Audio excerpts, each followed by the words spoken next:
Če ste bili v Prlekiji, lahko z gotovostjo trdim, da od tam niste šli lačni ženi, razen seveda po lastni krivdi.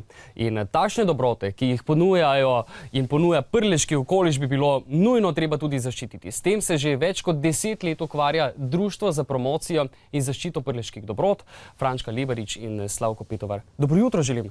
Dobro jutro. Katere so tiste dobrote, ki vam jih v bistvu zavida cela Slovenija, pa še morda kdo drug? Res je, Prlekijo označuje bogata kulinarika. To so izdelki, ki nas označujejo. To je naša prleška tynka. Potem je značilen za naše konce prleške ajdov krapec in pa prleška gibanica. Prvega pa tretjega, prvi je težko izgovorljiv, ne? Prleška tynka. To ajdov krapec. To bi v prevodu, ali oziroma kaj to je? V bistvu ga ne moremo drugače poimenovati kot ajdov krapec. Je pa sestavina ajdova moka in pa skuta ter smetana. Čudovita zadeva, s katero se ponašamo. Peče se v krušni peči, oziroma dovoljeno je tudi v pečici. Poseben okus pa da peka v krušni peči. Prleška gibanica, to je pa tista samo skuto, ne? In se razlikuje od prekmurske v tem, da nima 7 nadstropij ali 6 ali koliko pač ima. Naša prleška gibanica je nekoliko skromnejša od prekmurske gibanice, je nekoliko nižja, sestavljena pa je iz vlečenega testa, ravno tak je surovina skuta in pa smetana. Zdaj dodatke pa je odvisno od posamezne gospodinje, kaj uporabljajo. In to so v bistvu takšne kulinarične specialitete, da bi bilo zelo slabo, če bi jih kdo ukradel, ne? Zato se vaše društvo ukvarja tudi s tem, zaščito teh dobrot. Ja, res je. Nekako pred 10 leti je, oziroma 2000 leta, to je zdaj že praktično 14 let, bo od tega menilo, konec leta, je takrat na pobudo Kmetijske svetovalne službe pri Kmetijsko-gozdarskem zavodu Murska Sobota se je rodila ideja o ustanovitvi Društva za promocijo in zaščito prleških dobrot in še istega leta je bilo društvo tudi ustanovljeno prav z namenom promocije in zaščite lokalnih prleških kulinaričnih posebnosti.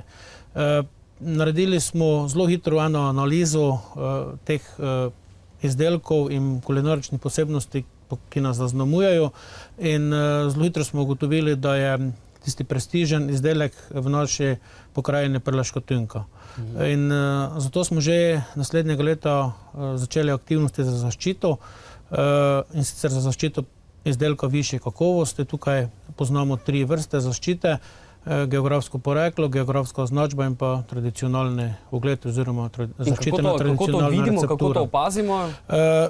Ko so izdelki zaščiteni na nacionalni ravni, je zaščiten oziroma se uporablja, izdelek lahko uporablja nacionalni zaščitni znak. Ga imate tudi vi na predpasniku. To je predpasnik, ima več vlog, ne? To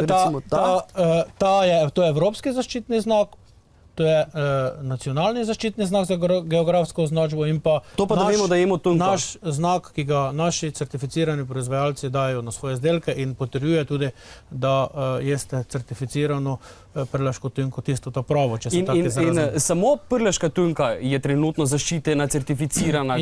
Kaj pa ajdov krapec pa prleška gibanica? Razmišljamo v tej smeri, da bi tudi v bodoče kdaj zaščitili vsaj prleško gibanico. Letos smo tudi upravili prvo ocenjevanje in dobili en vtis oziroma občutek, kakšen je izdelek, treba pa še raziskati. Koliko let to v bistvu traja? Recimo, koliko časa ste potrebovali, da ste prleško tynko? Pri vsakem takem izdelku je najprej treba ugotoviti smiselnost zaščite in njegovo ekonomski in tržni potencial. Ker pač vsaka zaščita kot nekaj stane ali pa za sabo potegne kar nekaj stroška, in če vzadej ni proizvodnega potenciala in pa tržnega potenciala, potem zaščita nepomembna oziroma je celo lahko tudi breme. Če ga ni na trgu. Lahko se tudi v bistvu pri zaščiti je treba paziti, ker se lahko z zaščito tudi v narekovajih zaštrikaš in potem si določiš neke kriterije, ki jih več ne moreš kontrolirati in potem nastopijo težave. Ampak v bistvu princip zaščite prleške tujinke mi smo začeli takoj v letu 2001 in smo potem v letu 2003 bili takoj že pred samim pridobitvijo zaščite za geografsko označbo za prleško tujinko. Vendar pa smo potem vstopili v Evropsko unijo in se je spremenila nacionalna zakonodaja in smo potem morali postopek praktično ponoviti. Tako da v bistvu se je potem rabilo vse skupaj. 7. januarja 2005 smo potem pridobili nacionalni znak. Potem smo pa pristopili še k registraciji geografske označbe prleške tujinke na evropskem nivoju. Postopek je malo daljši, pa malo zahtevnejši, pa marsikdo se te lahko pritoži, pa tako naprej. Mi smo ta postopek uspešno zaključili in smo 14. oktobra 2010 pridobili torej, tudi evropsko. Čez po 10 letih.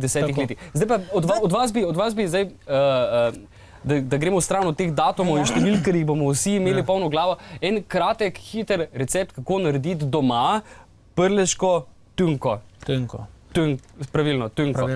Moram reči, da ime prleška tujinka lahko uporabljajo le certificirane proizvajalce.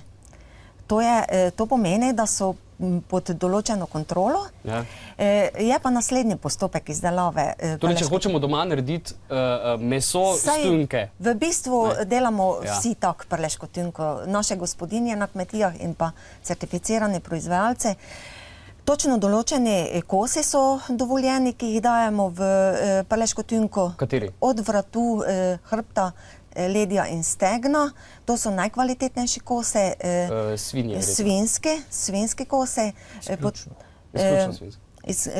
Primerno morajo biti oblikovane. To je pomembno zato, da pozneje lahko naredimo fini narezek. Točno je določena količina soli. To je od 2,4 do 2,7%. Je dovoljena količina soli, uporablja se kuhinjska sol. 0,5 do 0,6% je dovoljene tudi nitritne soli. Pod določenimi temperaturami poteka vsoljevanje, to je maksimalno do 8 stopinj v prostoru. Vsoljujemo pa tam nekje do 4 tedne. V glavnem, treba je ugotavljati oziroma preverjati presoljenost, ker je pomembno, da se posamezni kosi presolijo. To je pozneje tudi videz, da se ne pokvari in tudi vpliva na videz pozneje. Prleška tujinka pa ni samo iz mesa sestavljena, je izdelek, ki je sestavljen iz mesa in zaseke. Pomembno je, da uporabljamo trdohrbtno slanino, tu uporabljamo nekoliko manj soli, jo barimo ali dimimo. Dovoljeno je eno in drugo ali v kombinaciji. Potem pa še je potrebno dimljenje mesa, popekanje in pa zorenje. Zdaj, tisti, ki si je zapomnil ta recept in bo naredil na teh navodilih, evo, ne? Lahko pa pride mogoče na kratek tečaj v vaše kraje. Tako je, lahko pride na kratek tečaj, ker pa smo v komunikacijske dobe, vsi vabljeni na našo spletno stran tunka.si, ker uja ne vzame, ker seveda ta spletna stran se je oblikovala v okviru te promocije prleške tujinke, tam bodo našli vse informacije za izdelavo doma in vse, ki se s prleško tujinko, vse, kar jih bo zanimalo.